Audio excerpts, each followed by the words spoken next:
उधर बड़ी खबर आई उत्तराखंड के उत्तरकाशी में सुरंग में फंसे 41 मजदूरों से जुड़ी। रेस्क्यू ऑपरेशन के 10वें दिन सुरंग में फंसे मजदूरों का पहला वीडियो सामने आया, जिसमें सभी मजदूर सुरक्षित दिखाई दिए। ये वीडियो एंडोस्कोप कैमरा से बनाया गया, जिसे 6 इंच चौड़े पाइप के जरिए मजदूरों तक पहुंचाया गया। एंडोस्कोप कैमरा बेहद छोटा होता है, जिसका इस्तेमाल सर्जरी के दौरान शरीर के भीतरी हिस्सों को देखने के लिए किया जाता है और इसी कैमरे से मजदूरों का वीडियो बनाने के साथ उनसे बातचीत की गई। पिछले 10 दिनों से उत्तरकाशी में चल रहे रेस्क्यू ऑपरेशन में इसे बड़ी कामयाबी माना जा रहा है। 6 इंच चौड़े पाइप की मदद से पहली बार सुरंग में फंसे 41 मजदूरों तक बोतलों में भरकर गर्म खाना भी पहुंचाया गया और रेस्क्यू ऑपरेशन में जुटे अधिकारियों और विशेषज्ञों ने मजदूरों से बातचीत कर उन्हें सुरंग से जल्द निकालने का भरोसा दिया। अच्छी बात यह है कि कैमरे में सुरंग में फंसे सभी 41 मजदूर सुरक्षित और स्वस्थ दिखाई दिए, जिससे अधिकारियों ने राहत की सांस ली। क्योंकि खबर ये आई थी कि सुरंग में कई दिनों से फंसे होने की वजह से मजदूरों की हालत बिगड़ती जा रही है। लेकिन सुरंग में फंसे मजदूरों का जो वीडियो सामने आया, उसमें सभी मजदूर सुरक्षिट दिखाई दिए। रेस्क्यू ऑपरेशन के 10वें दिन आए ये वीडियो टनल में फंसे मजदूरों का पहला वीडियो है। बताया गया कि ये वीडियो सुबह करीब 3:52 का है, जिसे एक एंडोस्कोप कैमरे से रिकॉर्ड किया गया। एंडोस्कोप कैमरा बेहद छोटा होता है, जिसका इस्तेमाल सर्जरी के दौरान शरीर के भीतरी हिस्सों को देखने के लिए किया जाता है। रेस्क्यू ऑपरेशन में जुटे अधिकारियों के मुताबिक इसी छोटे से कैमरे को 6 इंच चौड़े पाइप के जरिए मजदूरों तक पहुंचाया गया। इस दौरान अधिकारियों ने टनल में फंसे मजदूरों से बातचीत भी की। सारे लोग ठीक है तो कैमरे में अपने आप को दिखाएं, हाथ खड़ा करें, अच्छे से मुस्कुराएं, हम तुम्हारे पास जल्दी पहुंचेंगे, घबराएं नहीं। पाइप के जरिए मजदूरों तक पहुंचे एंडोस्कोप कैमरे में कुछ मजदूरों के चेहरे भी दिखाई दिए। इसके बाद एक मजदूर ने कैमरे को पाइप से बाहर निकाल लिया और उसे ऐसी जगह पर रख दिया जहां से सुरंग का एक बड़ा हिस्सा नजर आने लगा। इसके बाद कैमरे की मदद से सुरंग में फंसे सभी मजदूरों की गिनती भी की गई। इसी महीने की 12 तारीख से अलग अलग राज्यों के 41 मजदूर टनल में फंसे हुए हैं और हर गुजरते दिन के साथ उनके अंदर खौफ बढ़ता जा रहा था। उन्हें इस बात का डर सताने लगा था कि क्या वो सुरंग से कभी बाहर निकल भी पाएंगे या नहीं। लेकिन स्टील पाइप के जरिए उन तक कैमरा पहुंचने के बाद उन्हें एक उम्मीद की किरण दिखाई देने लगी है। उन्हें ये लगने लगा है कि देर सवेर रेस्क्यू टीम उन तक पहुंच ही जाएगी और फिर सभी को सुरक्षित बाहर निकाल लिया जाएगा। सुरंग में कैमरा पहुंचाने के बाद टनल में मौजूद सभी मजदूरों की एक-एक कर गिनती की गई, ताकि ये पता लगाया जा सके कि कहीं कोई मजदूर मलबे में दबा तो नहीं है। सभी को एक-एक करके कैमरे पे दिखाओ और कैमरे पे पता चल जाना चाहिए हम आपको यहाँ से देख रहे हैं। राहत की बात ये रही कि सुरंग में सभी मजदूर सुरक्षित और स्वस्थ हैं। वीडियो के एक हिस्से में सुरंग में एक जगह मलबा दिखाई दिया। उस दौरान वहां रस्सी की मदद से एक मजदूर आगे की तरफ बढ़ता नजर आया और जिस 6 इंच चौड़े पाइप से एंडोस्कोप कैमरे को मजदूरों तक पहुंचाया गया, उसी पाइप के जरिए मजदूरों तक पहली बार गर्म खाना भी भेजा गया। क्योंकि रेस्क्यू टीम के सामने सबसे बड़ी चुनौती सुरंग में फंसे मजदूरों को सुरक्षित और सेहतमंद रखना है और इसके लिए उन तक ऑक्सीजन और खाना पहुंचाना जरूरी है। हालांकि एक छोटे पाइप की मदद से मजदूरों तक लगातार ऑक्सीजन और खाने के लिए ड्राई फ्रूट्स और चने भेजे जा रहे थे, जो सुरंग में फंसे 41 मजदूरों के लिए नाकाफी साबित हो रहे थे। इसी वजह से रेस्क्यू टीम ने सिलक्यारा की तरफ सुरंग में 6 इंच चौड़े स्टील पाइप को ड्रिल करके मजदूरों तक पहुंचाया। सबसे पहले उस पाइप के जरिए एंडोस्कोपी कैमरे को अंदर भेजा गया और फिर मजदूरों से बातचीत करने के बाद उन तक गर्म खाना पहुंचाने का काम शुरू किया गया। जानकारी के मुताबिक 24 बोतलों में भरकर गर्म खिचड़ी और दाल भेजी गई। ये खबर भी सामने आई कि मजदूरों को सेब और संतरे भेजने के साथ उन तक बोतलों में भरकर जूस भी पहुंचाया गया। और ये जानकारी भी सामने आई कि सुरंग में फंसे मजदूरों ने अधिकारियों से नमक वाला खाना भेजने की डिमांड की है।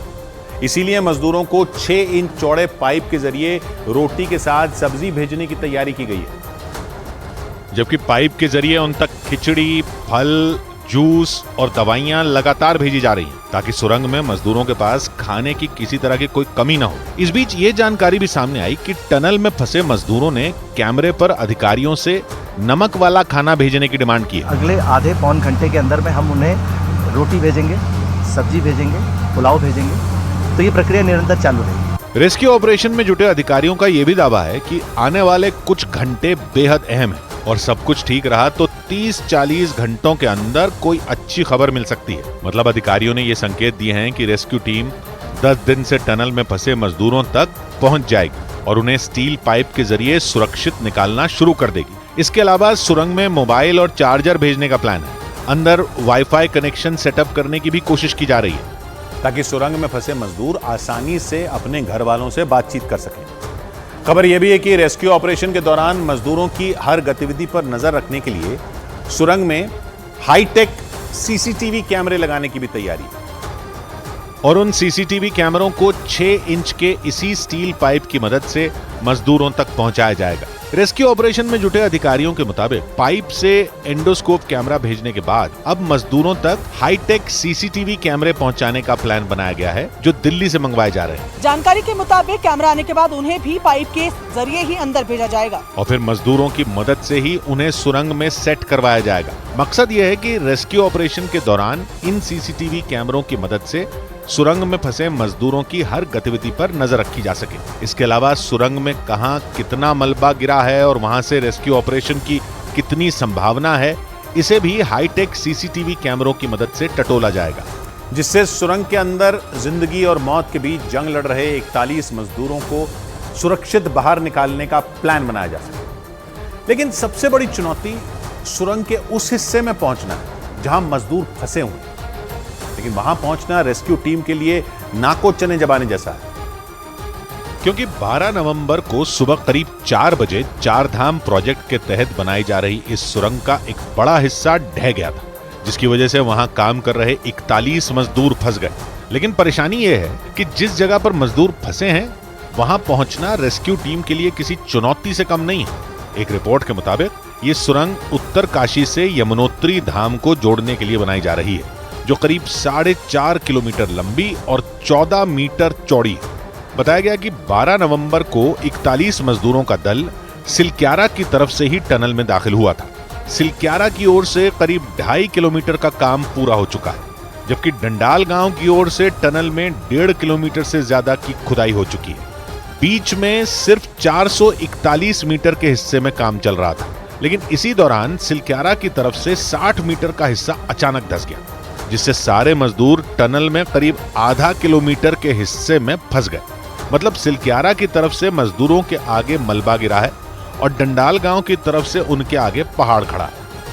हालांकि टनल में फंसे मजदूरों को बिजली और पानी पहले दिन से ही मिल रही है, लेकिन पिछले 10 दिन से सुरंग में फंसे होने की वजह से मजदूरों में बेचैनी बढ़ती जा रही है। इसी वजह से उन्हें निकालने के लिए रेस्क्यू टीम ने कई जगहों से ड्रिल करने की तैयारी की, जिसके लिए 3 दिन पहले दिल्ली से अमेरिकी ऑगर मशीन को मंगवाया गया था। लेकिन सिलक्यारा यानी टनल के एंट्री पॉइंट की तरफ से खुदाई शुरू होते ही मशीन में गड़बड़ी आ गई थी, जिसकी वजह से 19 नवंबर से ही ड्रिलिंग का काम बंद है। हालांकि दावा यह किया जा रहा है कि सिलक्यारा की तरफ से ड्रिलिंग जल्द शुरू हो जाएगी। टनल के दूसरे छोर यानी डंडाल गांव की ओर से भी खुदाई करने के लिए मशीनें पहुंच गई हैं। इसके अलावा डंडाल गांव की ओर से ही वर्टिकल ड्रिलिंग यानी सुरंग के ऊपर से ड्रिल शुरू की जाएगी। इसी तरह सिलक्यारा टनल के ऊपर पहाड़ पर वर्टिकल ड्रिलिंग के लिए पत्थर और पानी की जांच को पूरा कर लिया गया है। और पहाड़ का सीना चीरने के लिए गुजरात के वलसाड और ओडिशा के हीराकुड से 2 मशीनें मंगवाई गई, जिन्हें ग्रीन कॉरिडोर बनाकर सिलक्यारा तक पहुंचाने का प्लान है। और उम्मीद जताई जा रही है कि जल्द ही मशीनों से ड्रिलिंग शुरू कर दी जाएगी। रेस्क्यू ऑपरेशन में जुटे अधिकारियों के मुताबिक मजदूरों को बाहर निकालने के लिए एक बड़ा प्लान तैयार किया गया, क्योंकि 10 दिन से टनल में फंसे होने से मजदूर बुरी तरह डरे हुए हैं। इसीलिए अधिकारियों ने उनके रेस्क्यू का एक मेगा प्लान तैयार किया, जिसके तहत ऑगर ड्रिलिंग मशीन से सुरंग में 5 तरफ से स्टील पाइप अंदर डालने की योजना है। बताया गया कि स्टील का यह पाइप 35 इंच चौड़ा होगा, मतलब इतना चौड़ा जिससे रेंगते हुए एक आदमी आसानी से गुजर सके। लेकिन ऑस्ट्रेलिया से आए एक्सपर्ट आर्नल्ड डिक्स के मुताबिक सुरंग से 41 लोगों को निकालना इतना भी आसान नहीं है, क्योंकि पहाड़ की मिट्टी बेहद भुरभुरी है, जिससे ड्रिलिंग के दौरान कई तरह की दिक्कतें आ रही हैं। I have experienced very difficult conditions before, but there's something that's quite different. That is, we have 41 men alive.